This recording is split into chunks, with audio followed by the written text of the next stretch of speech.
আসসালামু আলাইকুম ওয়া রাহমাতুল্লাহি ওয়া বারাকাতুহু। সুপ্রিয় সালামিরা দর্শক মণ্ডলী, আশা করি মহান আল্লাহ রাব্বুল আলামিনের অশেষ রহমতে আপনারা সকলে ভালো আছেন।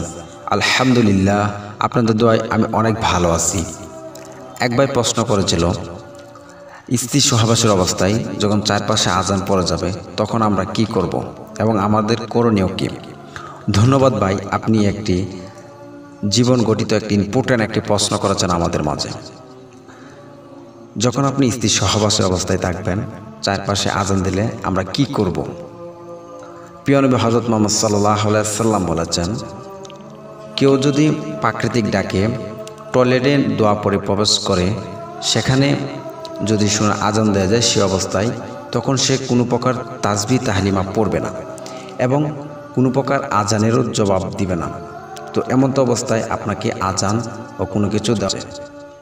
তো আপনি যখন স্ত্রী সহবাস অবস্থায় থাকবেন, এমন তো অবস্থায় যদি চারপাশে আজান পড়ে যায় তখন আপনাকে পৃথক হতে হবে না।